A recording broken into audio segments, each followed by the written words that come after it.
racing right now. He's got traction, he's got everything outside of both of them! Maloney! Oh, he's taken Anderson! Anderson's up to Oh my God! Big crash! Oh my goodness, half the field's gonna get rolled! Second very close. These guys are want to make their way through the field very quickly. This is it! This is over! I can't believe this! Oh my God! God, what?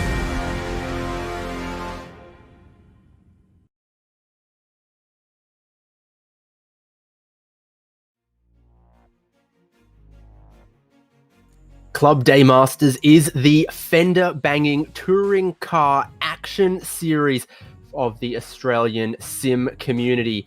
We're getting deeper into the championship. The championship is becoming more and more exciting, and this round brings us to Autodromo Jose Carlos Pace, aka Interlagos, Brazil, home of the Brazilian Grand Prix, home of plenty of sports car racing and touring car racing and stock car Brazil as well. This is a circuit with a lot of history that produces some fantastic racing.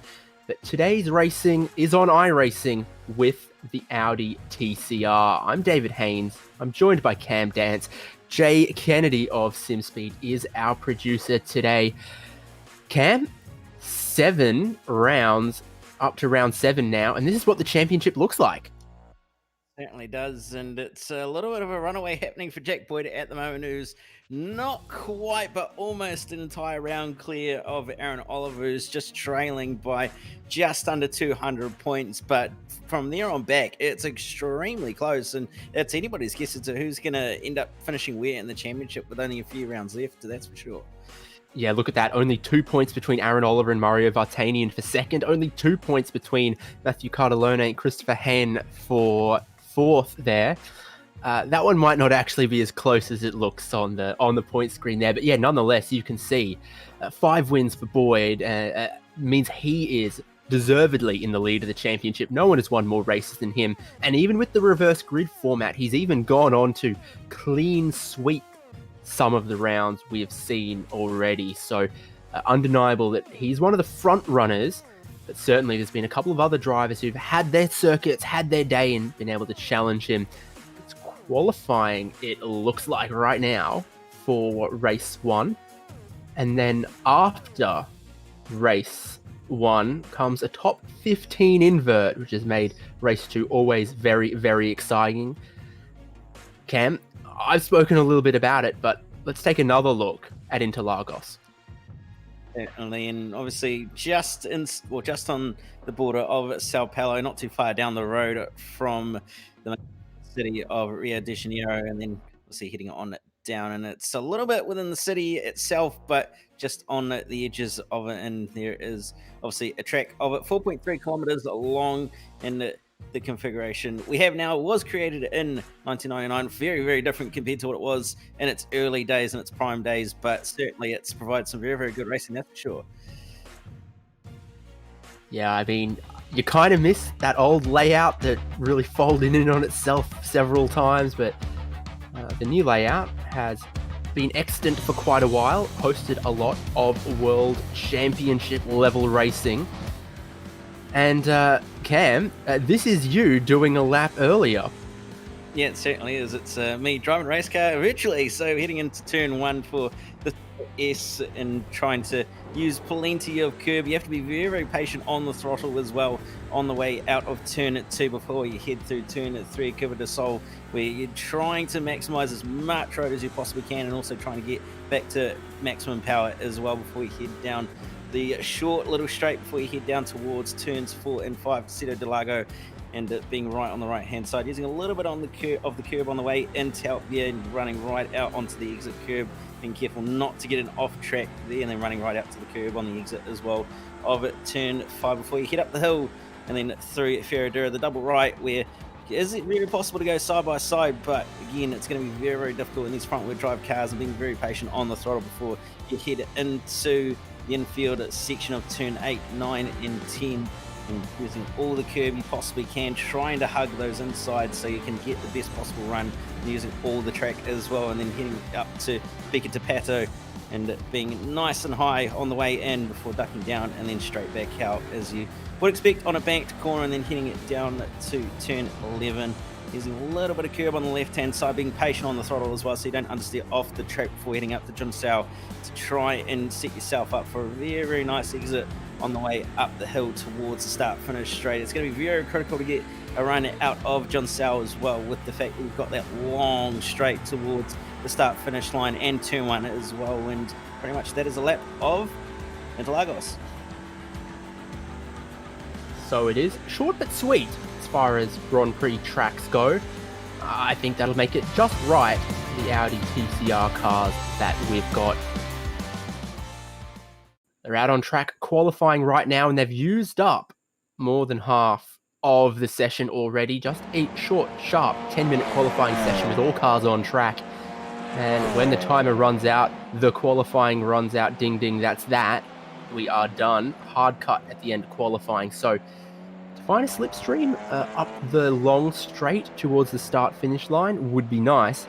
But to make any contact or have anyone in your way in such a short qualifying session like this would also be very, very undesirable. Yeah, certainly you don't want to get balked by anyone by any means around here, especially through that infield section where it really is pretty much one line the whole way through, and really is going to compromise your exits and all the delta that you've possibly made up for in the first sector. But Shannon McMillan coming up towards the start finish straight hasn't set a time yet, so we'll see what lap time is going to be when they come across the line this time, by trying to hug that inside as well on the way towards the pit entry, trying not to hit that bundle of tires though, and it's going to make pit entries a little bit harder to have a little bit of gamesmanship with regards to, but puts himself in P19 does Shane McMillan. Jack Boyd though currently sitting P2, coming through John Sow corner now up towards start finish straight. There's absolutely nothing in it at the moment between Lee Harrison and Jack Boyd, actually on pretty much the same piece of track as well, so it was both improve and see where they can put themselves in relation to themselves on the grid. It's going to be very, very tight, and it's going to be very, very close. So he's going to come across the line, and the time is going to be no improvement. No improvement for Harrison or Jack Boyd. Meanwhile, Kobe Williams is able to make an improvement. He holds the pole for a second before Dale Carpenter comes through and sneaks it away. And I think Dale Carpenter picked up a really nice slipstream off Glenn Boyd there. That's what we were talking about. If you got it just right, it's going to help you a whole lot. These cars slipstream pretty well, as we've seen. But, yeah, as close as he is now, might be a struggle. Yeah, there's a few issues for him at the stage with how close it is, with Steve Owen coming up towards Frontline has finished a lap. He's on currently P11 and improves it to P7, so very, very solid lap there. Is some of the quickest lap times I think you're going to see out of an Audi TCR here. The track is very, very cool, sub 20, which is something special for this part of Brazil, quite tropical. But 19 in the air, 19 and a half on track means it's going to be grippy once they sort out the tyre temperatures, once they get it all in balance. Can Shannon McMillan improve on the lap we saw earlier? The answer is going to be yes. A couple tenths of a second is worth a couple spots.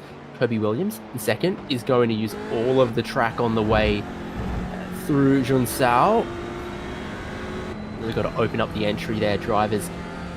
Make sure they use as much as they can get away with of the pavement out there, to then square it off, bring it up the hill. Well, it looks like he's wearing his pajamas, if I'm honest, but that is a race suit if ever I saw one. It certainly is, and Lee Harrison's just gone to the top of the timesheets after getting a very, very nice drive from Aaron Oliver down the front straight, pretty much the entire lap, really, and has put himself nearly, or just over a tenth clear of it. Jack Boyd has put himself up to P2 now, so Williams and Carpenter dropping it down at one position. Oliver did improve on that lap, but will only be P5.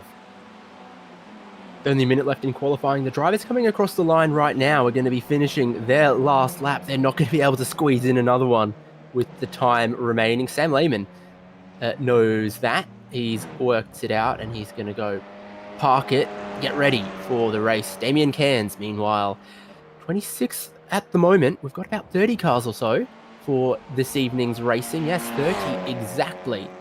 He'd like to move forward a little bit if he could. He's going to be one of the last drivers able to finish a lap. As you can see, just about 15 seconds as he crosses the line. And for Damien Cairns, that's a bit more time, moves him up into 21st. Shannon McMillan, another opportunity from 24th.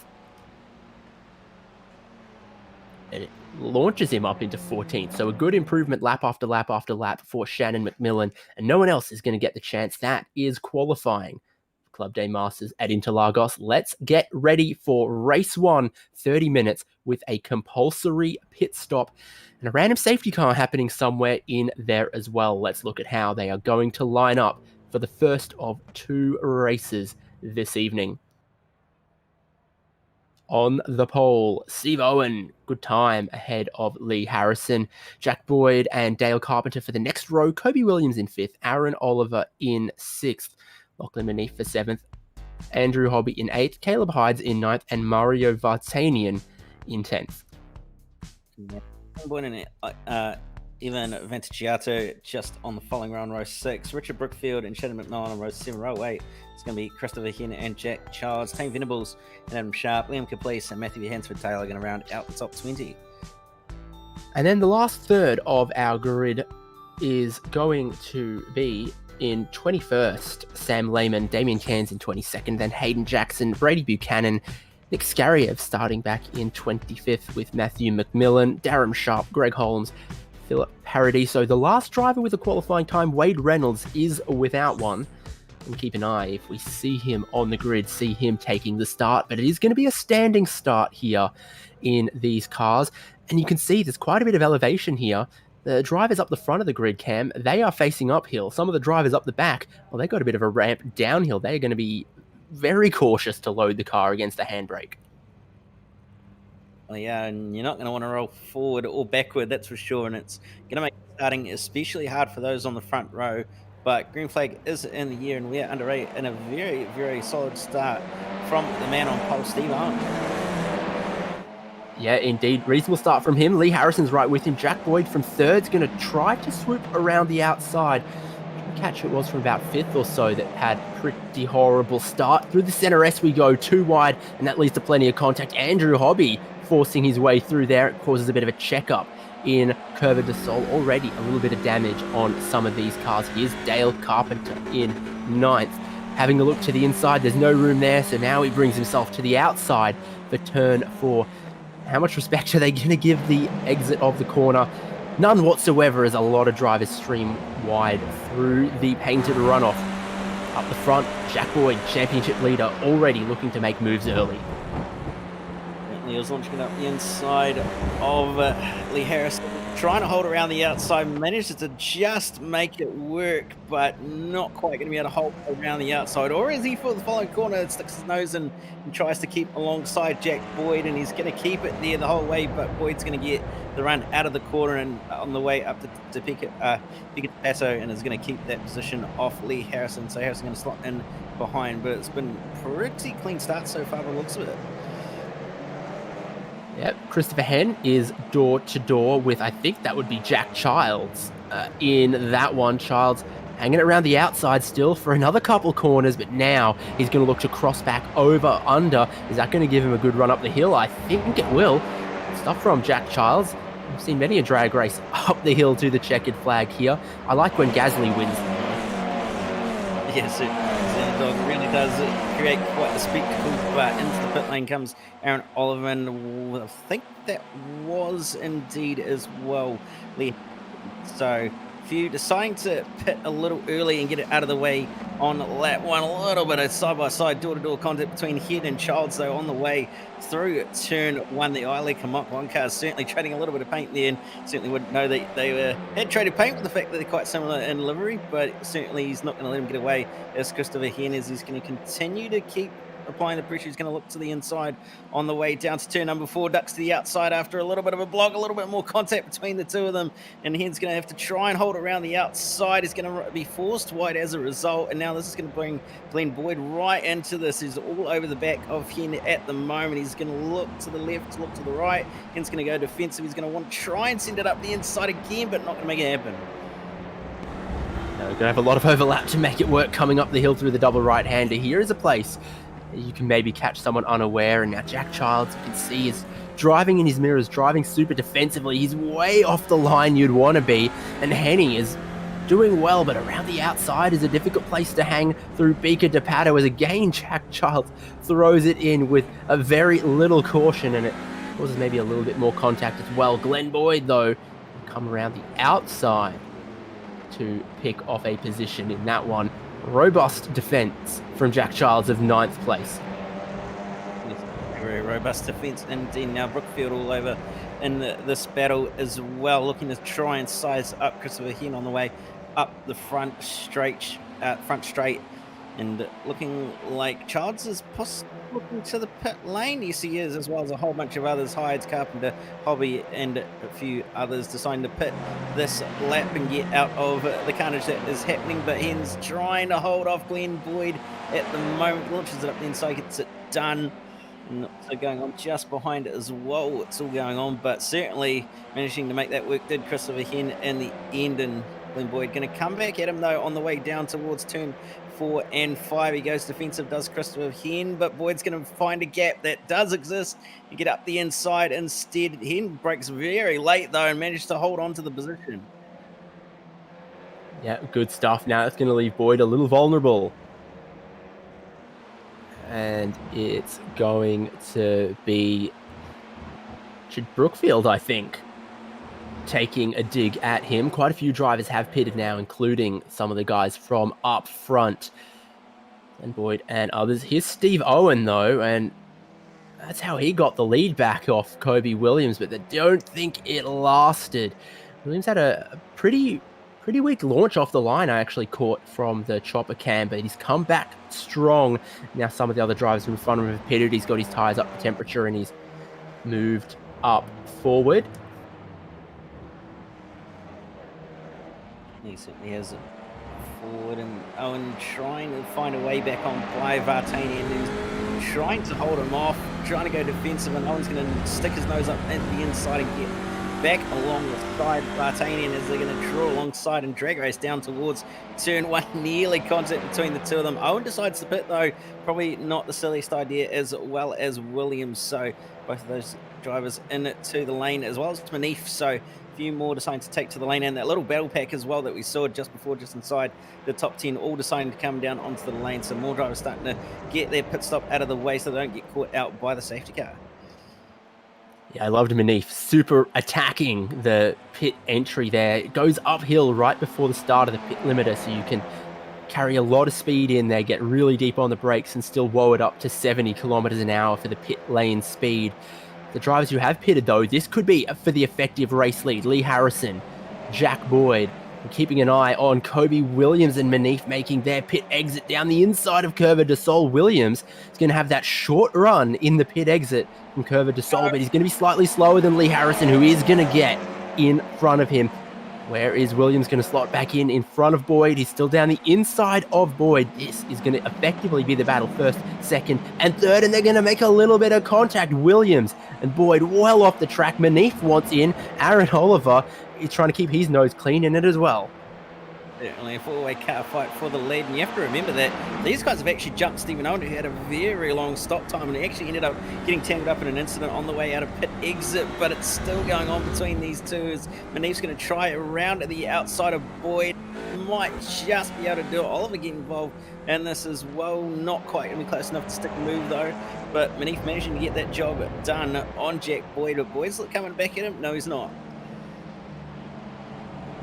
Boyd, after the race last week, told us that he doesn't actually want to take a whole lot of risk. He knows the championship lead he's got and he doesn't want to give it away too much. We're going to grab a replay picture in picture as we keep watching the leaders, but this is Steve Owen's pit exit. Got Darren Sharp behind him. No, sorry, Adam Sharp there. Nick Skariev in the Rainbow Warrior. Yeah, that's not an optimal pit exit, is it? Yeah, certainly isn't, and it's going to be quite battered and bruised as that Audi, unfortunately. So he's going to have a little bit of damage, and he's going to be well down the order now as a result. Trying to find where it is, but quite far down at the order, just inside the top 20. So he's not going to be happy with that at all, but certainly at the front of the field, it's still been all going off between these guys. Vartanian yet to pit. Hayden Jackson in second, yet to pit. Everyone behind them has cleared their compulsory pit stop for race 1. Safety car came out now. Vartanian and Jackson would be in trouble, and everyone else would be in the clear. At this, Neef and Boyd.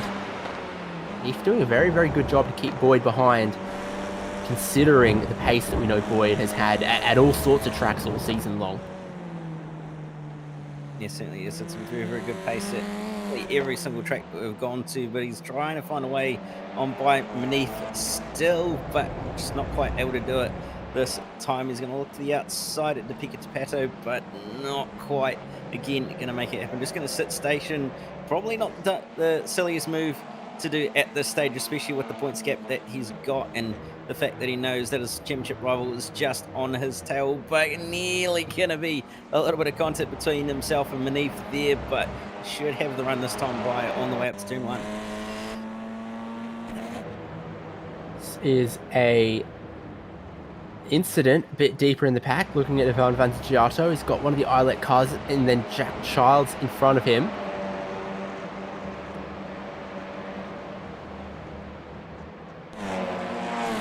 I think I know what this one is, though. And this might be into turn 4. I think we did end up I did think I just saw this ever so slightly on before we went to the battle, and these two fighting very, very hard all the way through turns 1 and 2. A little bit of door banging again between the two Islet cars. You can see just looming in the background as well. Lee Harrison trying to navigate his way through this, and Glenn Boyd as well. And they're all trying to find a way on Brian Harrison of Vantagiato, sorry, just on the grass, ending up trying to get around the outside of the Mach 1 car. And that's one way to go into the corner, and that's certainly not one way to go out of it. Yeah, so Childs and Vantagiato side-by-side contact, and then Vantagiato gets sent out of control into... It was Liam Caplice, wasn't it? So that was a bit deeper in the field and a bit messy. This now for the true lead of the race. Mario Vartanian has pitted and managed to rejoin in the lead ahead of Kobe Williams, ahead of Jack Boyd, ahead of Lachlan Manif. And I'd be willing to put some money on that's because of the way they were battling. And it's going to stay in that order because the safety car has been deployed for race 1.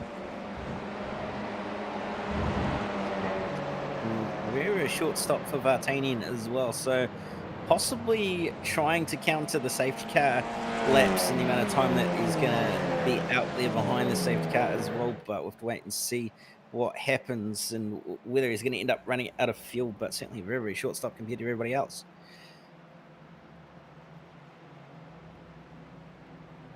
Vartanian's not going to be able to save fuel by putting the clutch in this car. What has happened? But more drama behind the safety car for the second week in a row here in Club Day Masters. Lachlan Manif has gotten damaged behind the safety car. You don't expect to see that, but then when it happens 2 weeks in a row, maybe we should expect to see it. Here it is.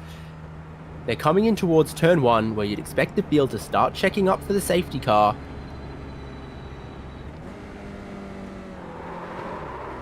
Did he get hit? Or did he just have a bit of a weave? He didn't get hit. I'm not quite sure what he's actually done there. The revs did actually increase quite dramatically. So, yeah, not quite sure. He did shift down 2 gears, but yeah, not quite sure what actually ended up happening there for him to actually lose control and end up in the wall there.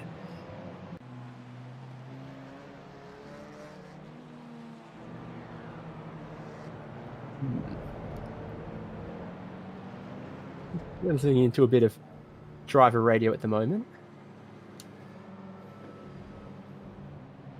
In a second. He'd done it all by himself. He just had a bit of too much steering angle in while he hit the brakes, and it got loose at the rear, and he wasn't able to catch it. Just got a bit cocky behind the safety car there, I think. Possible, but he didn't exactly pull the hand. It's just so weird because it's not something you would expect to happen with the fact that there's a front engine and front wheel drive as well. So yeah, very, very strange indeed. Oh, Jay, you didn't have to. Hey. Quick, where's the rave button?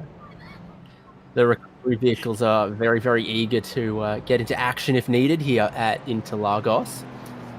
Recapping the top 10, Mario Vartanian went long, late pit stop, a very short pit stop, and he rejoined into the lead of the race ahead of the previously battling drivers of Kobe Williams, Jack Boyd, Lee Harrison, Lachlan Manif, and Aaron Oliver. And it's Christopher Henn in 7th, Richard Brookfield in 8th. Caleb Hides is back in 9th. Dale Carpenter is your top 10 at the moment. We're going to have one more lap behind the safety car before they get going again. But what is happening here with Adam Sharp and Hansford Taylor? Clearly, a little bit of disputing over position, I would say. Not quite sure why.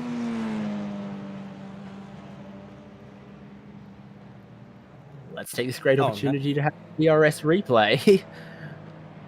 Adam Sharp, Matthew Hansford Taylor. Oh, what? Sharp's gone and looped it under safety car.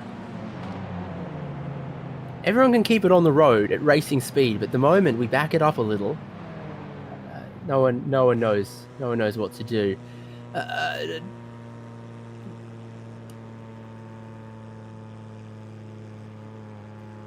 Quite sure what he actually did there. I want to say he pulled the handbrake and tried to drift it and ended up making an issue of it, but yeah, not quite sure what's happened there. He's actually taken it back to pit lane, interestingly enough, so possibly some damage there.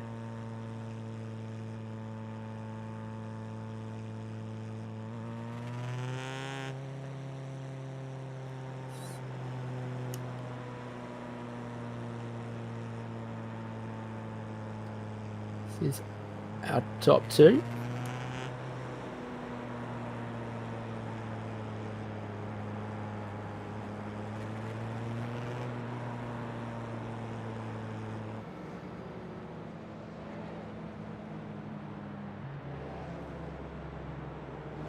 So I reckon a new championship cam, we only award points to people who cross the line with both working headlights. Let's have a look who we got. Mario Vartanian in the lead. I mean, Boyd's missing one, obviously. Deeper in the field, there's a lot of drivers missing one. I mean, Manif is right out. Aaron Oliver, I think. Yep, Aaron Oliver's right out. Manif right out. Carpenter's out.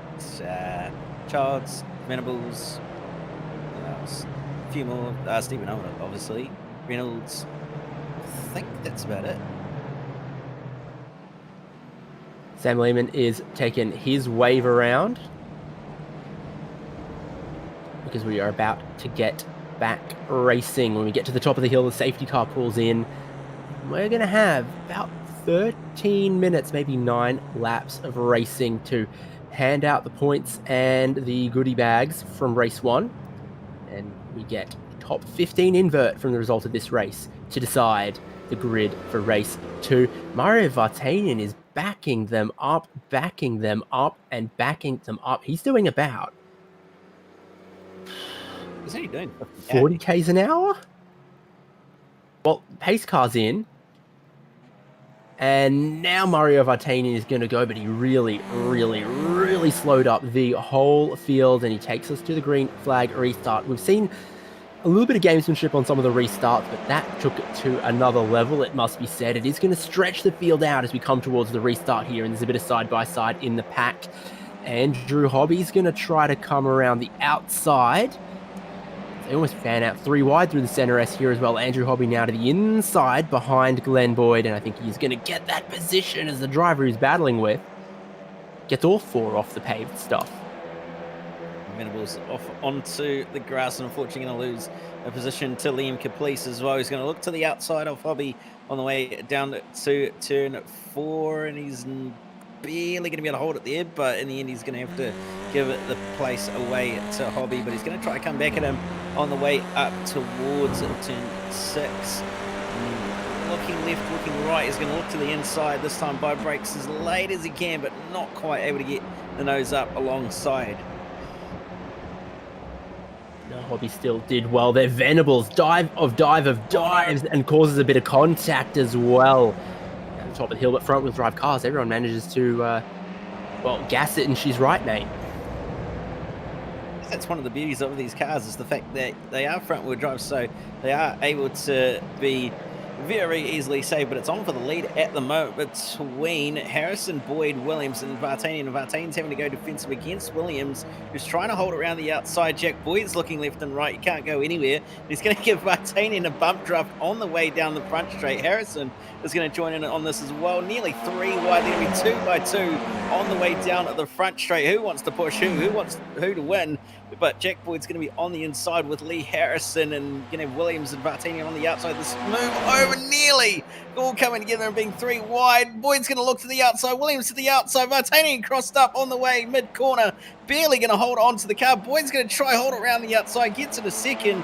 Harrison gets on by Williams, and Williams is going to end up dropping back to the tail of this pack, and he's going to come under pressure from Manif and Oliver as well. But Jack Boyd's trying to find a way on by Vartanian, and so is Harrison. Harrison deciding to sit station for the time being. Boyd looked to the out, not quite able to do it in the end, and now Harrison's got to run on Jack Boyd, and Boyd's got to run on Vartanian. This is absolutely all going off. Yeah, it's brought Oliver, it's brought Manif, it's brought Christopher Hen into the battle as well, as Vartanian's going to defend the inside. Harrison's going to try to come around Jack Boyd. The inside works well for Boyd. The inside line for the next corner is covered, but then he pushes deep. That's in the outside for the next corner, and they are Noah's Ark once again. But Boyd, I think, rolls out of it a little bit, looking to then punch off the corner and up the hill towards the duckbill. The way they're battling is just checking them up, bringing more and more drivers into the fight as well. Richard Brookfield, Caleb Hydes, and Dale Carpenter have all joined the train, and this is going to be the most important corner of his life for Mario Vartanian. It needs to be a good run up the hill, or we are going to have all sorts going on into turn 1 for another lap in a row. Certainly are, and Boyd's going to get onto the bumper and bump draft Vartanian a little bit. He's going to look to the outside on it the way down the front straight into turn 1. Here comes Williams just in the background. He's going to look to the inside of Vartanian. They're going to be 3 wide across the stripe and 3 wide on the way into turn 1. Who's going to be the bravest of them all? Williams goes very, very deep and gets by all of them. Vartanian is going to try to get back at Kobe Williams, but not quite going to be successful in the end. And that's going to be a 2-for-1 deal for Kobe Williams on the way into turn 1 this time by. But Vartanian is going to be coming back at him very aggressively. Gives him a little bit of a bump draft as well. Moves to the inside on the way down towards turn number 4. Is he going to get the move done? Not going to quite be able to get it locked in, as Williams going to hold it around the outside. Boyd's looking left and right, trying to find a way past both of them now, and he's going to be stuck a little bit, and Vartanian not able to make a move as Williams goes defensive, and a little bit of bumper-to-bumper contact between Vartanian and Boyd on the way up towards turn 6. And Harrison going to now look to the outside of both of them on the way towards the following corner, but not quite going to get the move done. Guys, we've all got to be careful. There's an incident limit in play, and I think that's what might have sent Jack Childs down the pit lane earlier, and there's still a lot of time to go, and that's a big heavy hip and shoulder between Vartanian and Jack Boyd. None of these guys can really afford a drive-through penalty this late in the race, especially post the safety car. There's going to be no way to make that time back up. Williams, a couple car lengths now. He's trying to leave second and third to fight to see if he can scamper away. It'll be 5 more laps after this one, and still could be anyone's race.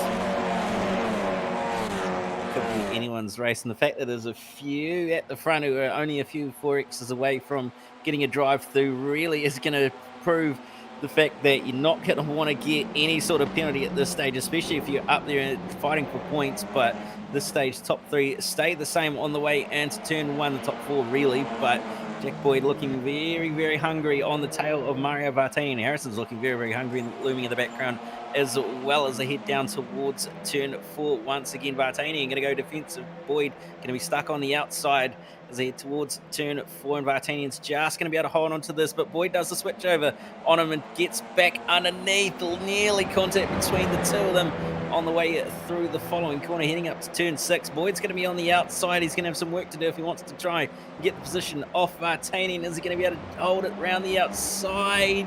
Really going to be able to do it this time. Byron runs very, very wide, using the off track that he can. And he's going to keep it alongside Vartani. He's going to have the inside for the following corner, but decides to back out of it and ends up having Lee Harrison for company. He's going to have the outside run on the way down to Deepak Depato, and not quite going to be able to get the job done though, and nearly contact between Vartani and Boyd again. There was a big check up there, and Hen even got into the back of Oliver. There were a couple of drivers that are very, very close to exchanging a couple too many panels, a bit too much paint. It's going well for Kobe Williams, though. He's stretched his lead out just past 1 second.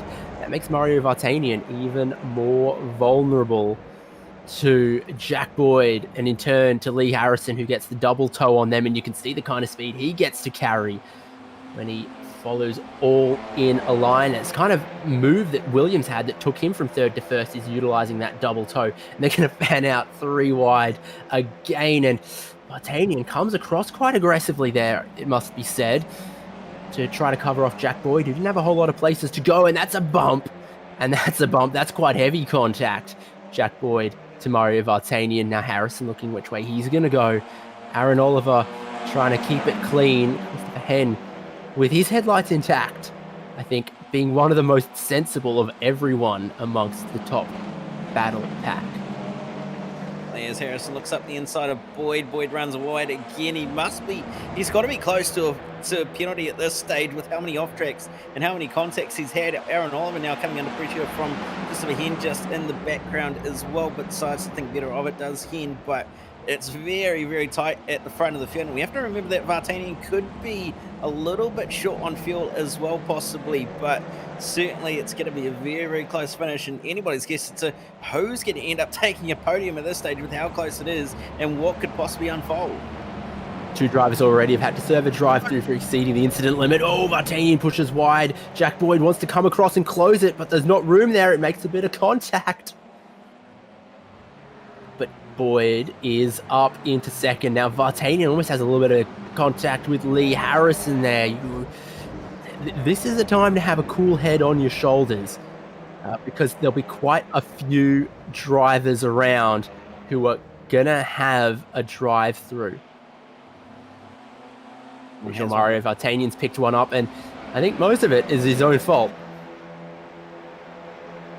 Simply is.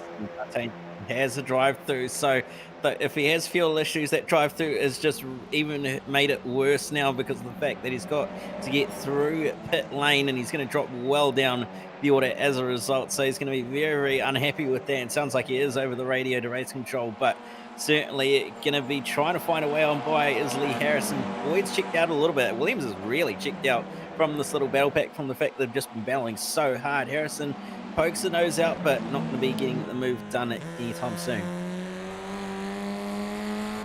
No, sir. They start to spread out a little bit, and drivers like Williams and Boyd with their pace are able to get clear this. It's backwards from Vartanian, though, who has basically one of the shortest pit stops of anyone we know is going to have to serve a drive-through. So there's a bit of drama that we didn't quite catch behind as well, involving Aaron Oliver and some others there, and I think that's seen Manif and Carpenter almost drop back off this a little bit. Vartanian driving still very defensively.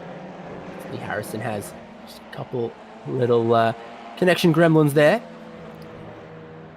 2 laps to go when they get to the line, though. This could play out still yet one of several ways. Yeah, it certainly could. And Harrison might want to be a little bit careful here. Whoa, Manif and Dale Carpenter, a lot of contact. two wheels on the grass there nearly. The fact that that ended terribly, but Manif does have a drive-through, so he's going to drop down the order as well, decides to shoot in the pit lane and serve it right now, so he's going to drop down the order as a result. Harrison, though, going to be side-by-side with Vartanian on the way through turn 1, and Harrison's going to have the inside for the following corner. Vartanian's going to hold around the outside, a little bit of a hip and shoulder check there, and Vartanian's just about going to hold on to the position, but Harrison might just have a little bit of run, and that's contact between the two. Possibly a few incident points shared between the two of them, and going to be more contact on the way into the following corner. Harrison trying his best to hold it around at the outside and find a way on by Vartanian. He doesn't need to do this. The fact that Vartanian's got a drive through, he just needs to sit station and not be silly at this point, really. And if Vartanian doesn't serve it in the race or doesn't serve it in time, it'll either become a DQ, or the time it adds post-race penalty is far, far more severe than if you just took the drive through. So he's got a splinter in his foot, and the way Vartanian's going about solving it is amputating, which seems a little unnecessary. He's got a small problem, and he's making it a bigger one when he doesn't serve that drive through. Certainly is, and it's going to really hurt him at the end of the race in terms of points as well. So you want to serve this as soon as he can. He's going to have to serve it this lap at least, because you're not going to be able to Schumacher it and do it on the across the line when you finish, because of the fact that the start-finish line is where the pit entry line is. So he's going to get penalised either way if he doesn't serve it this lap. We'll see what he does on this time. Byron decides to come down onto the lane, so serves the drive through as late as he could, and that finally decides to come down onto the lane, so he'll drop down the order as well, but still going on track at the moment between a few of the drivers.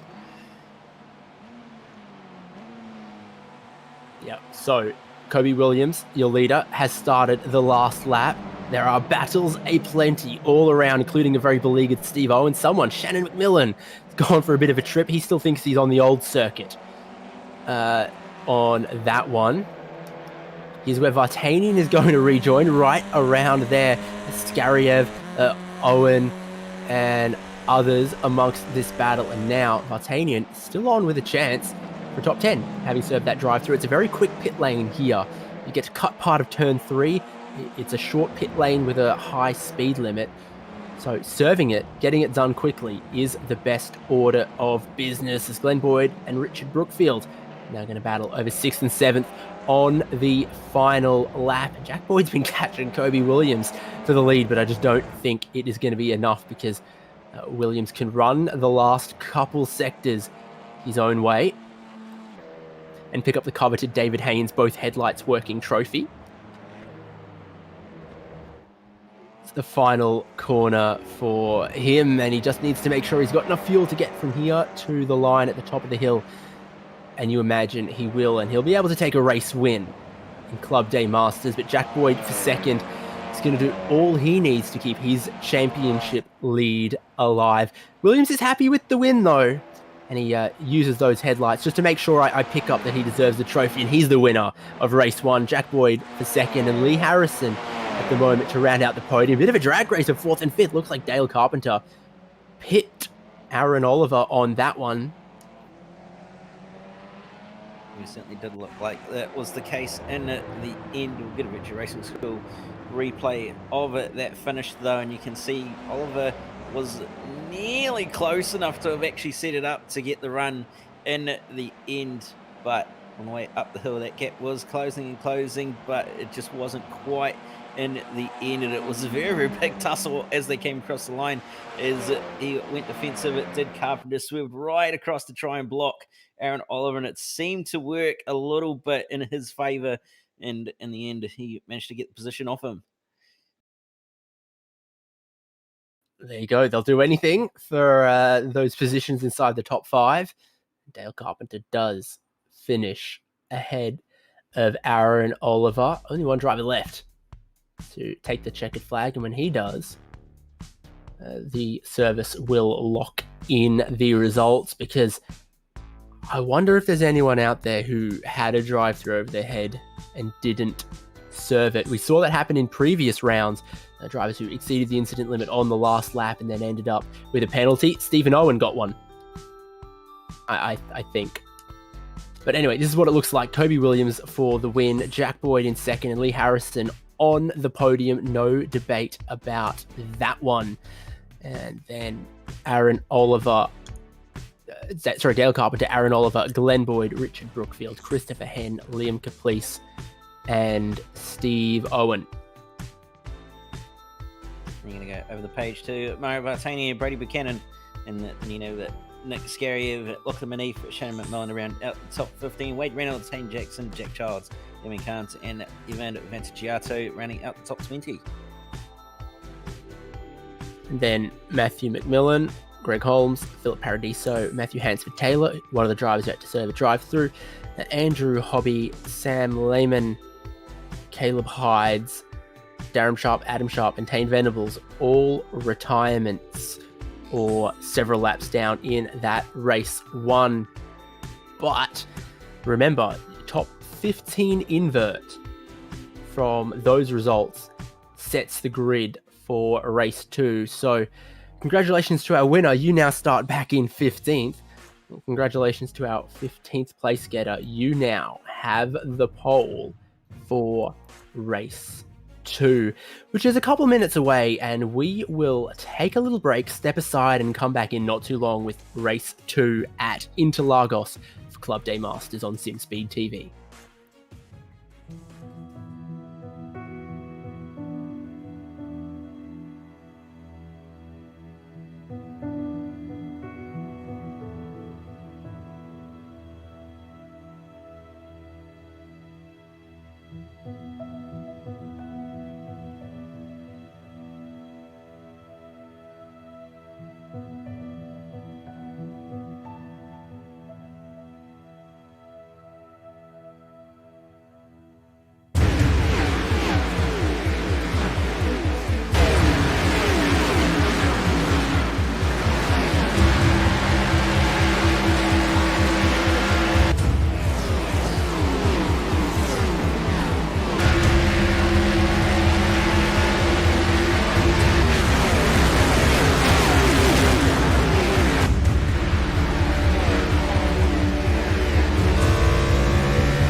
Fantastic.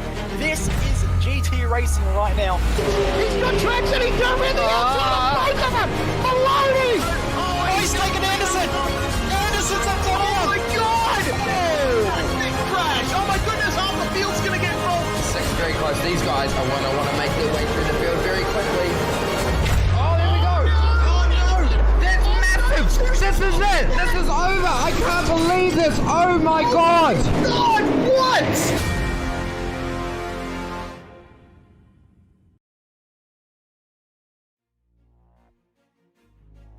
Back now as we gear up for race 2 of the evening in Club Day Masters. The format exactly the same, another 30-minute race with a required pit stop, and a random safety car will come out at a different time, or maybe the same time. It is random within a window, though.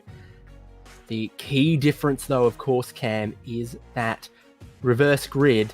We see even when they start how they qualify, there's always a lot of battling. When you put the race winners in the middle of the pack, my goodness, a lot happens. Yeah, it certainly does, with the fact that everybody gets a little bit greedy and trying to move their way through the field and up towards the position that they finished race 1 in. So it'll be interesting to see what happens in race 1. But pole is going to be Shannon McMillan with Lachlan Manif on the front row. So it's going to be a very, very spicy race, this one. This is what the grid is going to look like for race 2. Shannon McMillan is the lucky winner of that little bit of a lottery on the reverse grid from 15th. He now gets shot to pole position for race 2. Lachlan Manif is going to get second. Nick Skariev is going to start out of third with Brady Buchanan in fourth.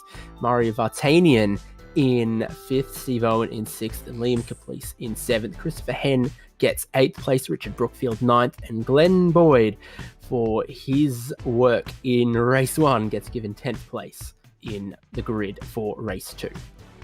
We have Aaron Oliver and Dale Carpenter on row 6, Lee Harrison, Jack Boyd on row 7, Kobe Williams, your race 1 winner on row 8, with Wade Reynolds and Hayden Jackson, Jack Childs, Damien Carnes, and Ivan Vintagiato rounding out the top 20, and we are green.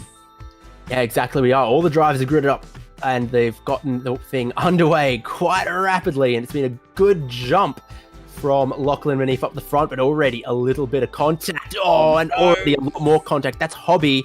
Is that also Jack Childs or someone else in the back there? But Andrew Hobby has gone for a trip in the Flight Center racing car. He's facing the wrong way, and he's not alone. Steve Owen, I think, is already in the 4 wide, 5 wide. Over to Sol. Oh my goodness, huge, big shunts. Yeah, that's not what we expected at all, and there's more going on down the road. Venables involved, Ventagiato as well in the wall, Skariev in the wall as well, no steering, so not been a great start at all for a number of drivers. Venables, what on earth did I just see there? Chaos from the drop of the green all the way down to turn 4, accidents before turn 1, accidents in turn 1, accidents in Curva de Sol. They went 3, 4, 5 wide, and it ended rather predictably, unfortunately. Lachlan Manif, though, well, bit of luck with that invert, and then starts from second, converts it into the lead. Mario Vartanian looking to make good after the penalty in race 1, now up into second for race 2, and Shannon McMillan, the lucky pole sitter, only loses 2 spots on lap 1 and has a lot of carnage happen behind him. That could very, very well benefit him. He can make something out of this reverse grid for sure. And then Liam Caplice in 4th, Richard Brookfield in 5th. A replay very much in order because he did not know where to look. Here's the carnage for Hobby and the like. Oh, he just gets collected. Yeah, it was certainly just a matter of cars coming together, and unfortunately everybody else sort of piling into each other. And then the drama that unfolded a few corners later involving the likes of Skariev and etc. It was like just a little bit of wheel-to-wheel contact between Skariev and Buchanan. And unfortunately, it's all just sort of piled on from there with everybody behind trying to find their way on through. And unfortunately, everybody are sort of getting it hit and finding it a little bit of damage on their car in the end. They just pinball off the walls and back onto the racing circuit. Kobe Williams was sort of around the outside, bounced off the wall, back across the track. Others collected him, and then it ricocheted onwards from there. A lot of drivers want that lap 1 pit stop, and wow, a super early safety car is going to benefit everyone who took the lap 1 pit stop. Very early indeed, with the fact they've only had one full complete lap really, and everybody who's pitted now is really going to be able to take advantage of that pit stop, and everybody who hasn't pitted yet probably going to pit under this caution to try and minimize the time loss. But certainly it's going to mix this field up a lot with the fact that you've had so many drivers pit.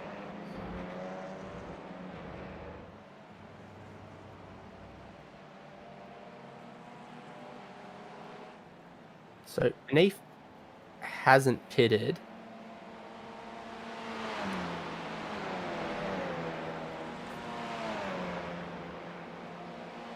Wow.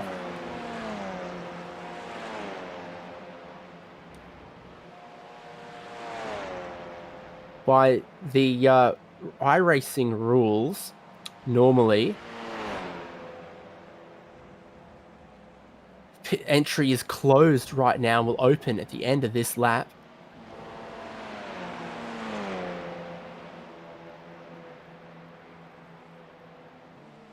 Yeah, it's going to be very, very interesting to see what happens here. And obviously, like you said, it's you can't pit that time by, but you will be this time by when they come to the pit lane. So this is going to be really an ice cream headache for us once we have to sort it out.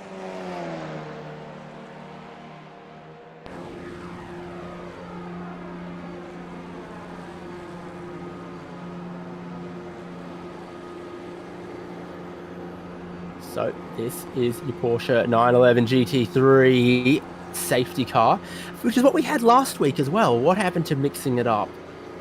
I want that. I want the truck back. The truck back.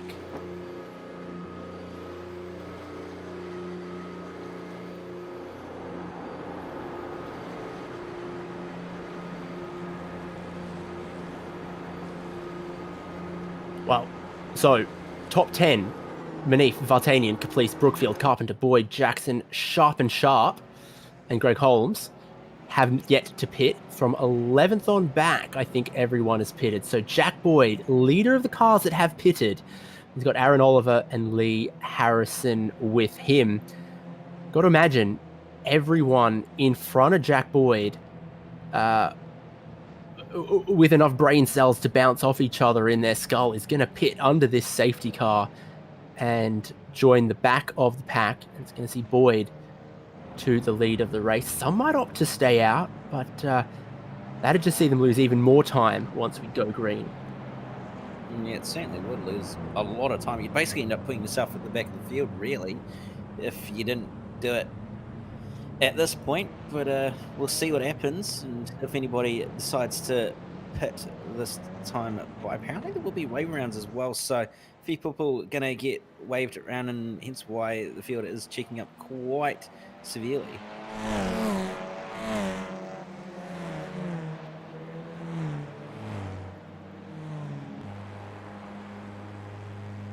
So a lot of drivers going for pit lane, and who is not is the big question everyone has, and that releases some lap down trapped cars. Ivan Vanzigiato, one of them.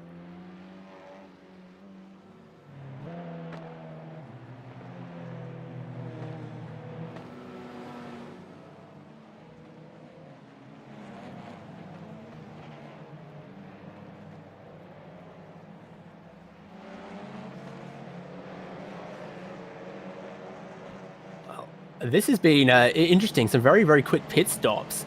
The drivers who are deeper in the pack, well, I guess pit entry can close, but pit exit doesn't. And Vartanian, quick pit stop, it's back out, still in the top 10. That is interesting to see. It is a quick pit exit here where you get to shortcut a bit of turn 3.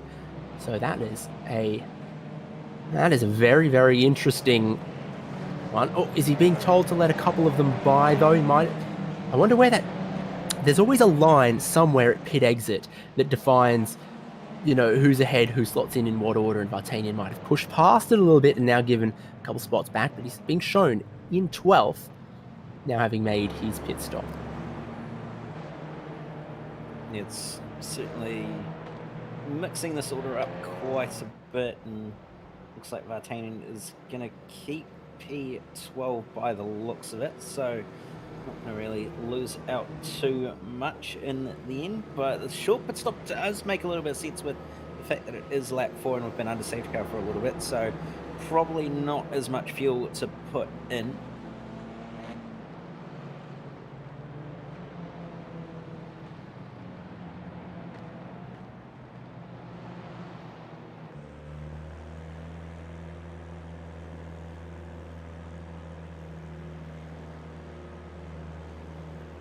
Well, lights are off on the safety car. We're going to get racing again at the end of this one, and it's going to be a long stretch home for Jack Boyd to try and defend.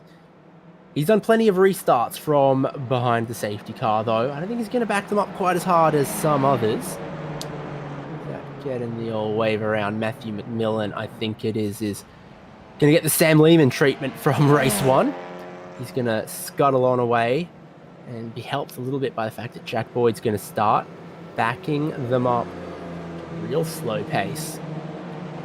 Actually, there was a bit of traffic, bit of concertina effect in there, but Boyd, Oliver, Harrison, Reynolds, and Jack Childs is going to be the top 5. Barney has been working on his tan in Brazil, and he's got the green flag, and he's waving it, and Jack Boyd hasn't had a huge jump, and they are all very much packed up behind, going 4 wide in the background there. One of the ILEC cars had a huge run before having to check up.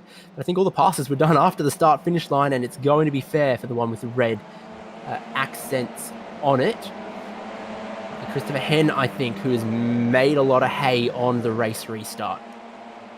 Yeah, certainly some big winners and losers on that restart, with timing their runs right on the way down it towards turn 1, but Vartanian coming under pressure from Manif, who's just on the tail, decides to think better of it, though. Just ahead, though, you've got Henn and Buchanan side by side as well, the way through turns 4 and 5, heading up towards turn 6. Buchanan going to be on the inside of Henn as they head up towards the hill, and barely going to be able to hold on to the position is Buchanan. Henn's going to try hold it around the outside, though, and it's going on just behind his hands. For Taylor goes very defensive on Vartanian up into the corner, and he's just about going to hold onto that position, but unfortunately Buchanan's going to lose that position to Brady Buchanan. Now here comes Hansford Taylor looking to the inside, not quite going to get it done. A little bit of contact, big move from Lachlan Maneve, setting it up the inside of Vartanian, nearly made contact with him, but manages to just barely pull it up.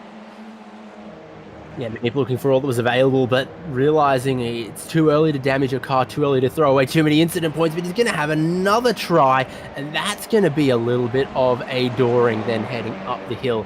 Meanwhile, Vartanian's trying to size up Brady Buchanan right in the slipstream, following the preferred line. Known him to be an aggressive overtaker, and into turn 1, always an opportunity. Side by side, you can see the leaders up front being a little more tentative. Someone's having fun in the pit exit, and Vartanian has gotten himself ahead of Brady Buchanan. Just needs to size it up, but they're around in the background, and Glenn Boyd is going to swoop on through. Pick up the whole heap of positions. It's still going. Yeah, certainly. Hank checks around, and Carpenter hardens the Armco on the outside as well.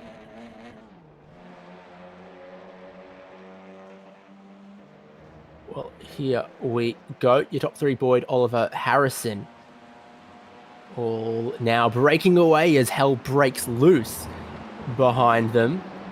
Jack Boyd up 13 positions in this race.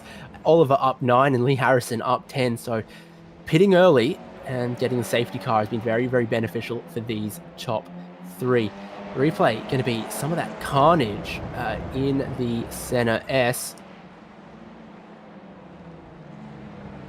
Just saw their cup again, turned it around, and then Jackson running wide, and unfortunately just wasn't in that all. Not McMillan.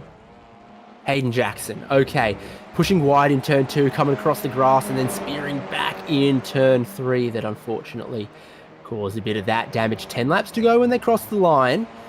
Jack Boyd leads, but Aaron Oliver and Lee Harrison are 2 quick drivers with, I think, a head on their shoulders with a mind for the longer game in these races as well. So you see Lee Harrison not attacking Aaron Oliver, hoping that he'll stick with Jack Boyd, and they can wait till a bit deeper in the race to make an attack on the lead, because the top 3 continue to pull away from all behind.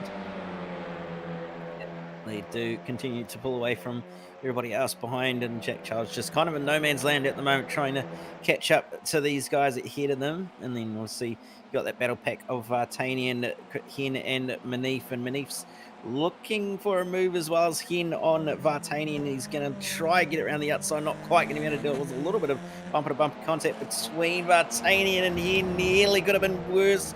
And now they're going to be 3 wide on the way up to turn 6. This is not getting in bad. In the end, Manif decides to think better of it. Launches it up the inside of Christopher Hen. No contact between the two. Manif getting very crossed up. Manages to hold onto it in the end, but that could have been so much worse. He looked so clever when he rolled out of the 3 wide, and then he went and sent it back up the inside and lost one of his headlights to it as well. It was calculated. Unfortunately, there was a rounding error somewhere in that one for Lachlan Manif. He's going to try to hold his nose there, which is not going to work, not going to happen for him. Well, entertaining stuff for 5th, 6th, and 7th. Entertaining stuff going on just in that little bit inside at the top 10 and just outside the top 5. But Harrison's got a run on Oliver here on the way down the front straight, so we'll see what he's going to do. He decides to think, well, just sit station for the time being. It does. Lee Harrison doesn't decide to make a move. Didn't quite manage to get enough speed up on the way in to turn 1, but Vartanian is coming under from immense pressure from Manif, who's managed to make the move on it. Christopher Hen now is going to line up Vartanian, those two swapping positions, but I don't think Hen's going to like that. It's going to try and come back at him on the way down towards turn 4. They both go defensive. Manif's going to make it very, very hard for him. He's going to have to go around the outside as Christopher Hen. He breaks a little bit later, tries to hold it around the outside, is just going to do it. Nearly contact between the two of them. Hen's going to have the inside for the following corner. Manif is going to shuffle him out, though. Very, very close to contact between the two of them. Nearly contact between the two of them again. Oh, that was very, very close to ending a test for Manif there. Possibly a little bit of contact, and Hen's going to take the position back off him. But here comes Manif back up the inside on the way into the following corner, and now down towards the right left-hand sweeper. Hen's going to take that one back off him. Manif, though, is not going to let him go on the way into Pico de Pato. He's going to look up the inside with a big send, and he's going to make that one work. Tries to block him off, manages to get it done, but Hen's going to try to get the bit over and under back on him, but not going to happen this time by. That's almost a slide job if ever I saw one. Just sling it down the inside, park it in front, and position done for Manif. But Hen is coming back at him, and it's let Wade Reynolds and Brady Buchanan get close as well. It's a curved straight, if ever such a thing could make sense. So Manif has the effective inside, the shorter run down towards turn 1. The lead, though, Jack Boyd's built out 1 second ahead of Lee Harrison, and here's Manif defending for all he is worth as Hen and Wade Reynolds have a look. Reynolds has really come into this. He's now put Christopher Hen behind him as the other two battled. Wade Reynolds got closer, now picked off Christopher Hen. Yes, I did wonder if maybe Manif was going to go firing off on the exit of turn 1 with the fact that he did get hit a little bit by Wade Reynolds, but luckily managed to pull it up. And the Reynolds runs slightly wide, and now Hen's going to get it up the inside and going to have that momentum to get the job done on Reynolds before they get to the following corner. So position regained for Christopher Hen, and he'll be trying to catch back up to Lachlan Manif. Sure will be. Biggest mover in the race so far is actually Matthew Hansford Taylor, who after a horrible race 1 has now 15 positions gained into 9th place. And, well, I think holding his own here, although Glenn Boyd is nibbling at his heels. Well, that's a look. That's a look if there ever was one from Hansford Taylor. It's going to cost a lot of time for himself and Wade Reynolds. Glenn Boyd had nowhere to go with the momentum, so it might actually work in this case. Yeah, Brookfield's just looming in the background as well, so he's going to have a run and possibly going to set something up here on the way into turn 1. Going to be in nearly 3 wide, going to be 2 wide though for the time being, and Reynolds is going to have to concede the position to Hansford Taylor. He's going to try. No, not quite going to be able to in at the end. And then you saw Glenn Boyd trying to take a really wide entry into turn 2 so he could go flat out, flat chat through here at turn 3. Curva de Sol. And then the second straight of the lap. He doesn't quite get close enough to have a lunge. And we saw drivers in race 1 exceeding that incident limit. You don't want to do it in race 2. And there's Wade Reynolds going wide off the track, picking up 1 incident and also giving away the position to Glenn Boyd. Ian Brookfield looked up the inside of Reynolds, but wasn't quite able to get it done in the end there, unfortunately. So we'll have to sit in behind for another lap. Glenn Boyd's going to try and catch up to Matthew Hansford Taylor, and Hens now on the back of Manifa as well, just up the road. So we'll see what he can do. Look, has a look, but didn't quite send it up the inside line like Manifa would have probably just had a proper go. But we'll see what Hen can do as they come on the way down the hill towards John Sowell corner. And is Hen going to set himself up for a run on the way down at the front straight? We'll have to see. He's going to try for a move, but it's certainly quite a little train just behind as well for those minor positions. About 10 minutes to go. Jack Boyd is just clear of the slipstream from ahead of Lee Harrison and Aaron Oliver battling for second.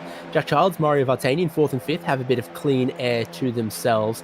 And then comes these battles, Manif and Hen, while Hansford Taylor is defending pretty aggressively from Glenn Boyd. Richard Brookfield's going to have a look at Wade Reynolds, who started going backwards a little bit in the last lap or so, I do feel.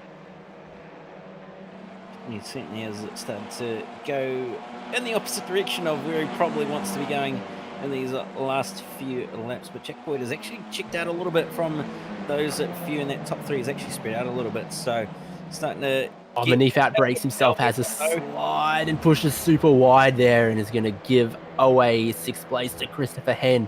He just succumbed to the pressure there and got in a bit hot. And it's so easy to do. You overdrive the car on the entry to the corners, and the rear just gives way. And just as I was praising Jack Boyd, he's given away a 2nd in this lap.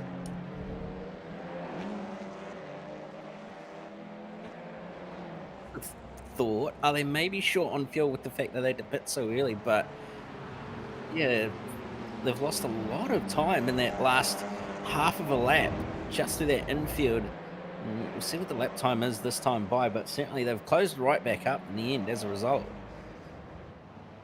I'll give us an onboard into turn 1 then, and we'll take a look.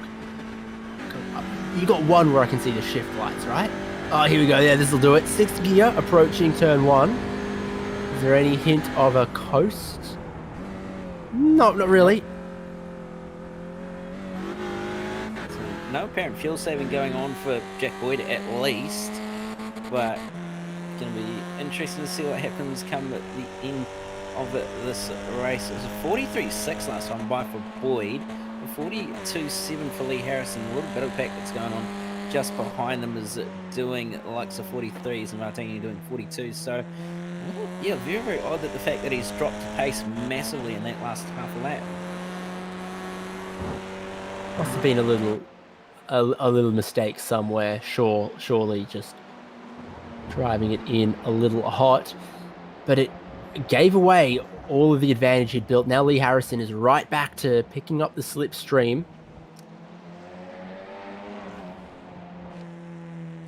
And that's not great news for Jack Boyd, who'd really want to just drive these last couple laps clean and unaffected. Now he's got Lee Harrison, who would really like a win, I'm sure. Jack Boyd's got 5 Club Day Masters trophies in his cabinet. Lee Harrison, not quite at that count. Could he add one today? He had a cheeky little look there that I don't think was ever going to quite go anywhere. But now, is Jack Boyd giving away the lead? Is that what I'm seeing? I think so, but he's Boyd's still got his nose in front by a 1/10, 2/10. Harrison, Wow, that's interesting to see with 4 laps to go for your leaders. Jack Boyd didn't look like he was going to defend the inside, and then Lee Harrison didn't want to attack. That is very, very interesting to see at this point in the race. Very different to how we saw race 1 play out at the front. Flash of the headlights from Lee Harrison. What could that mean other than I've still got both of them? You're also looking at Jack Childs and Mario Vartanian battling for 4th and 5th on the right-hand side of the screen. That came to a little bit of tears in race 1. And they make it clean in race 2. Aaron Oliver's also, you thought would have been able to catch 1st and 2nd here, and he's started dropping back a little bit. He has dropped off the back of that front battle for sure, so possibly starting to struggle a little bit to try and keep up, but you can certainly see that little battle pack of Vartanian and Childs is actually starting to catch up to McMillan, who's just in front of them. So going to be a little bit of traffic to play into part with this little battle going on, and you can see also on the left hand side Boyd really trying to hold the pressure off from Lee Harrison, who's applying it in bucket loads as they come up towards the hill, and McMillan gets out of the way of Vartanian and Childs, so good sportsmanship there. But certainly this battle for the lead is not over, as Harrison, looking to the outside on the way towards the start-finish line, decides to duck back inside on the way down across the stripe. Looks to the inside for turn 1 now as they head down towards there, and he's gonna get the move done. He's gonna get drop alongside at least. Boyd gonna have the inside. He's gonna hold it around the outside. It is Harrison. He's gonna have the inside for turn 3, and that is move completed in the end. Oliver right now in this battle, and it's also going on just behind us. Childs and Vartanian going at it as well.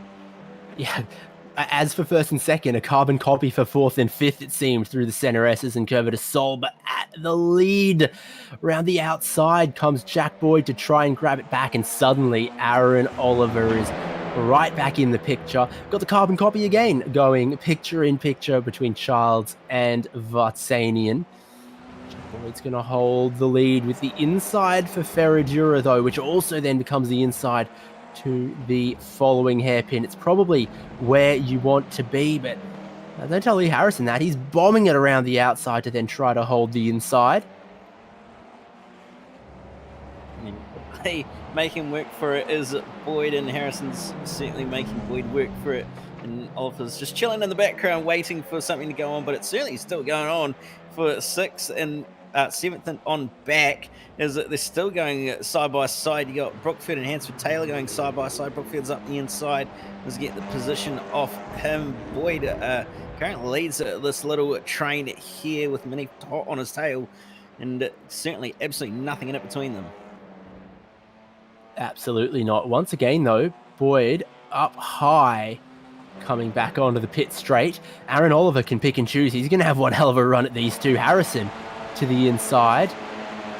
Boyd around the outside. Aaron Oliver to take it 3 wide. Aaron Oliver to not quite take it 3 wide. He's still watching, waiting, biding his time for what 1st and 2nd are going to do. He's got a hell of a view of this one, though. Lee Harrison is just edging back towards Jack Boyd, who very aggressively comes across to cover the inside and then comes back across onto the racing line. He did that in turn 1 earlier, where he had it covered. Lee Harrison wasn't looking for the inside. Then Boyd goes back across to the racing line, and early, Harrison thinks, oh, well, the inside's open now, I'll go for it. So, yeah, showing early that he's willing to defend, but then gradually easing back towards the racing line might not be the great strategy Jack Boyd is acting like it is.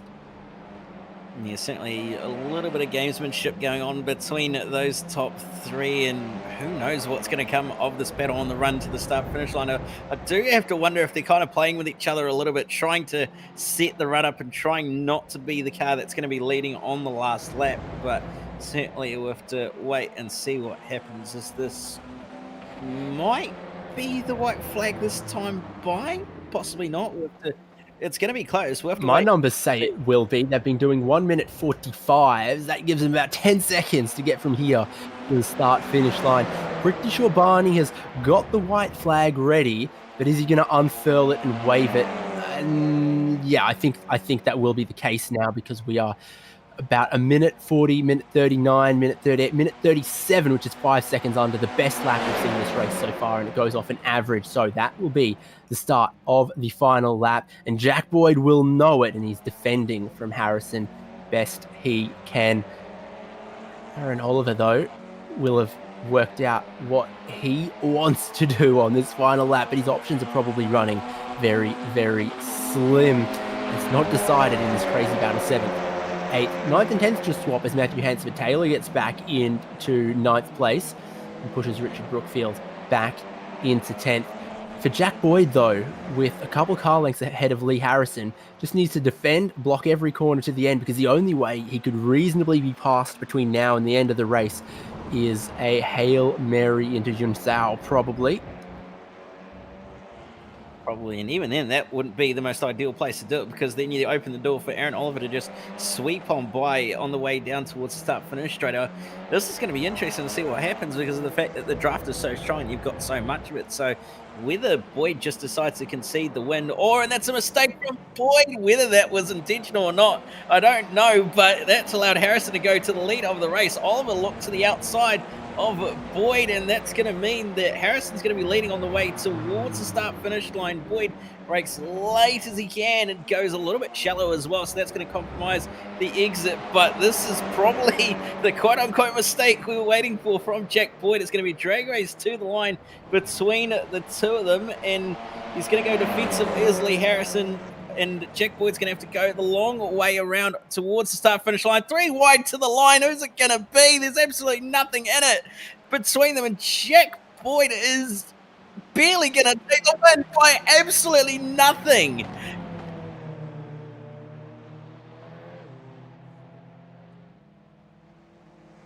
Yeah, absolutely nothing. I'm seeing Jack Boyd as the winner by 0 thousandths of a second ahead of Lee Harrison, and then 800ths to Aaron Oliver. I think I saw brake lights to the line from a couple of these guys, so I'm not sure what was going on for that one. We're going to have to grab a replay about 4th and 5th as well, because Mario Vartanian has crossed the line in 4th, and Jack Childs is nowhere to be seen and is not happy about it. Quite a few replays are going to be in order, I reckon. It's that dead heat for the finish, and also 4th place. So, Jack Boyd has been given the race win, Lee Harrison in 2nd, but you try seeing how they worked that one out. Certainly couldn't tell. Even from an aerial shot, it was just incredibly close. Like, you're talking about millimeter difference at this point. That's the closest finish Brazilian Barney is ever going to see in his career, and he looks entirely disinterested. He's thinking about how many caipirinhas he's going to have at the bar tonight and what kind of barbecue he's going to order. But that is nothing for the race win in race 2. Aaron Oliver stands on the podium, and you'd be forgiven for thinking they'd just gone around on the cool-down lap and lined up on the start-finish line, but that is how they finished it. And this is about for 4th. Jack Childs doing all he could to defend 4th place from Mario Vartanian behind. Vartanian's been very, very optimistic lunge and then helped Childs around even further.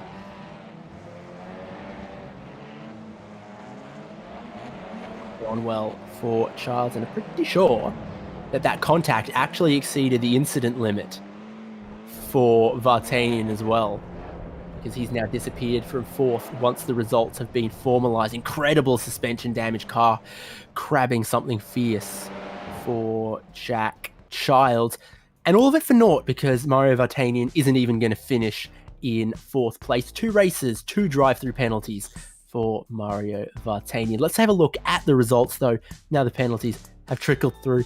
Jack Boyd wins by 0.0000 from Lee Harrison, and Aaron Oliver finishes within a 10th of the lead. Christopher Henn 4th, Glenn Boyd in 5th, Lachlan Manif for 6th. Matthew Hansford-Taylor sneaks into 7th, 17 positions gained from 24th on the grid. He didn't benefit at all from the reverse grid after his result in race 1 and still fought his way forward.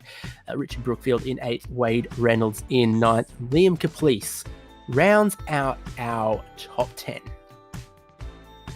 Yeah, over the page, and you have Sam Lehman in 11th, Shane McMillan coming home in 12th, the person that started on pole as well. So not the best showing in the end, unfortunately. Brady Buchanan, though, coming home in 13th, just ahead of Philip Paradiso. Aaron Sharp rounds out the top 15. Vartani comes home in 16th after that penalty. Vantagiato 17th. Jackson in 18th, and Childs being in 19th before you go back to Matthew McMillan a lap down in 20th. And then begin the Tales of Woe. 2 laps down for Greg Holmes, 3 down for Adam Sharp, who might have been one of the first drivers to pick up a drive-through penalty for exceeding the incident limit, but I think he was an innocent party, at least for some of that, in the lap 1 carnage. Same too for Nick Skariev, who got sent in an arc across the sky like the Rainbow Warrior he is. And Dale Carpenter 7 laps down as well. Basically retirements for Andrew Hobby, who didn't even get to turn 1 from what I could tell off that start. Caleb Hydes, Kobe Williams, Damien Cairns, Steve Owen, and Tane Venables all, well, more laps behind the leader than they were even able to complete in the race, unfortunately, in race 2, Cam. Yeah, unfortunately, a number of people getting caught up in incidents and the carnage that ensued on lap 1, unfortunately, and that's going to really, really hurt their chances at scoring some solid points in race 2. But what a night of racing it was, and that finish is one way to make it an exciting one, that's for sure. Sure is. Let's speak to those top 3 who all finished within just a tenth of each other on the final lap. And we go to Aaron Oliver in the Penrite car. Well, we had a long dash to the end after that early safety car, Aaron, and you spent a lot of it just sussing out what Jack and Lee were doing. What were your thoughts at that point? Yeah, to tell you the truth, it was a very long race in the end, that last stint after the safety car. And yeah, I was just holding in there and just following the 2 boys in front. Thoughts of some big sends, or were you just counting on stretching the gap to everyone else and bringing home another podium? So yeah, the initial thought was to get a gap on the guys behind us. Obviously, in the first race, you would have seen there was a lot of close racing in that, but it wasn't necessarily the smartest. So our initial thoughts were to get a clean break away from the rest of the pack and get our heads down and go for a couple of, the last couple of lap battle. And I think that's what we ended up getting. I mean, some of the greatest photos in history have been just a little bit posed, and today's photo finish might be that as well. What did you see? What were you thinking? What were you doing?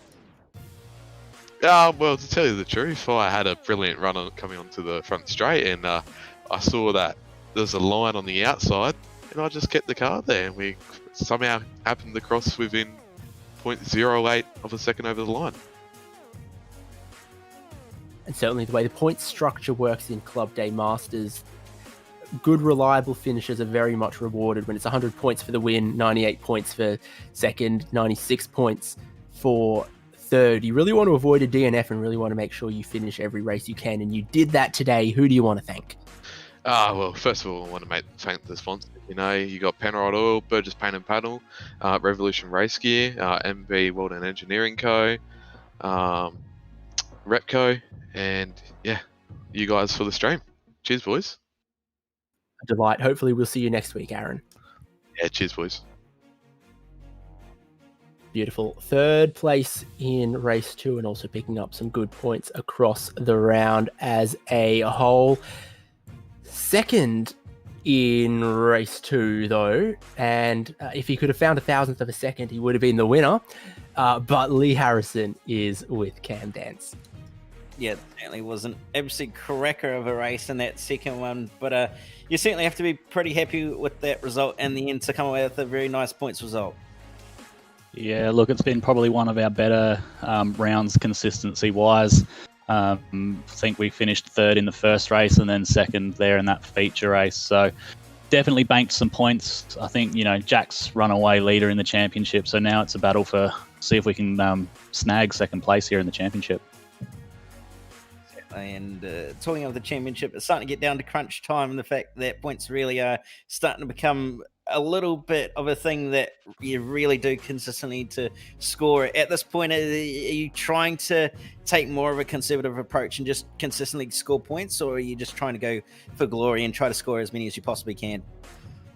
No, look, for me, there's no point in going for glory because I'm out of the championship anyway, so a race win's not really going to help me. If I go for the 50% move and lose a whole bunch of championship points, it's not good for me. So especially in that first race, I think you could see I was quite happy to sit on the back of the front three and let them do what they wanted to do. There was definitely some average maneuvers going on, and I just wanted to stay out of that. So it obviously paid out well. We ended up third, and it was just cautious driving, keeping the nose clean. And it did pay off in the end, obviously, tonight, and it has over the season as well. Well, we head to Oran Park for the following round, a little bit of a different beast to Interlagos. It's certainly going to make for hopefully some clean racing and some very, very close stuff as well. Are you looking forward to it at all? Not really. So a little bit of breaking news for you guys. You're hearing it here first, is that due to the current circumstances in the world with COVID, Oran Park's closed. So we're moving the next round to an unannounced location at this time. Oh, there you go. It's going to be a mystery round and going to create quite a bit of drama. So we'll have to wait and see what happens there. But before we let you go, just any thanks and any shouts you want to give? Yep, so we've got Club Day Masters, obviously the guys behind the scenes putting on the series, Aussie Karts, indoor karting in Adelaide, Ultratune, Modbury and Golden Grove, KP Tech. I'm sure I'm missing someone off of the car somewhere. I know my dad, Digital Marketing Tribe. I always forget Ivan. He must not ring me enough to remind me to thank him. And my wife for putting up with me racing in the lounge room while she's trying to watch TV, and the kids this afternoon as well. The kids were so well behaved while I was trying to race, which was really, really pleasurable from them.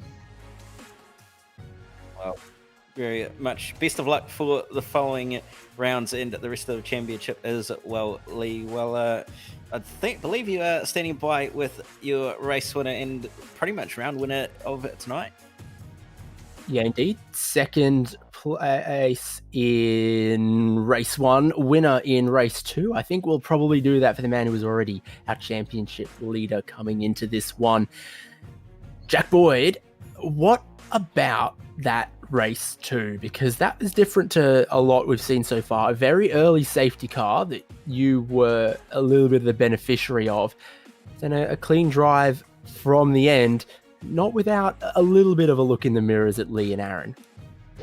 Yeah, that was heaps fun. I mean, pretty unlucky. I think pretty much half the field is involved in a pretty big stack on the first lap. So I was going to come in anyway. So pretty lucky to benefit from that. So yeah, unlucky to everyone else, but it is a random safety car. So that's when it was called, and yeah, had a pretty clean run after the safety car, and I think had about a probably 2 to 3 second lead over Lee and Aaron, and yeah, thought I was getting a bit lonely, so backed it up and had a good race with some mates. So that's what it's all about, and it was heaps fun.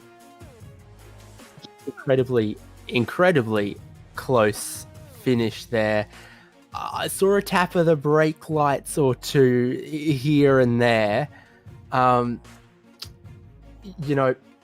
You ruin the sausage if you know too much how it's made, but a little manufactured on the photo finish, or just how it happened on the run up the hill? No, I think that's how it happened. I did actually make a mistake and miss a gear. I don't know how. It's a paddle shift car, but just in the moment, and yeah, pretty excited, having a bit of fun, and it just missed a gear. So yeah, I mean, it was cool. I think it's a pretty close finish. Like, the numbers were all zeros. So yeah, that's the way it goes, and I'm sure it looked really good on the stream as well. It was definitely very, very exciting to watch. You're not going to be able to get in much practice for next week because we don't know where it's going to be yet. You're going to be blindfolded and taken to the mystery location. What do you think about that? Yeah, that'll be pretty interesting. I know personally I don't actually do that much practice anyway, probably like 20 laps max before the racing happens. So I mean, yeah, it'll be good. Everyone will be on a level playing field. No one will have practice in, obviously. So yeah, it should make for what is already close racing, pretty even closer racing, hopefully. Next time when you say "boy," it's the same for everyone. Can you try to like lay on the Finnish accent a little thicker? Yeah, I mean, I think I know. I'm not positive, but I think a lot of people put a few hours of practice in, like maybe after school or after work, sometime during the week. So, I mean, if no one knows and we just go into next Monday night, obviously pretty much blindfolded, as you say. I mean, no one knows what's going to happen. No one knows the track. So, yeah, everyone just goes into the race server not knowing what we're going to be racing in it. Yeah, everyone's on the same foot. And with all that said, you extend the championship lead. Does that carry over the same mindset from last week and this week to next week? Yeah, for sure. I mean, even this week, I thought I was pretty passive in my driving. I mean, there's no need to push too hard and get a penalty from incident points or just fence it, you know. So, yeah, I mean, next week, probably just take it easy again, see what plays out, and hopefully, like this week, we come out on the top 3. Well, we're going to have to get the heads up on it, but we're going to see you next week. Anyone you want to thank? Yeah, just a big thanks to everyone at HM Engineering. Unfortunately, this will be my last week in the HM colours. Decided to take another route and hopefully I have a new paint and a new team for next week. So, yeah, pretty exciting. So, a lot of big reveals coming for next week. Club Day Masters. David Haynes, it's been Cam Dance with me and Jay Kennedy producing. You are going to see it all on SimSpeed next Monday night. Join us for that one because it's going to be very, very interesting indeed.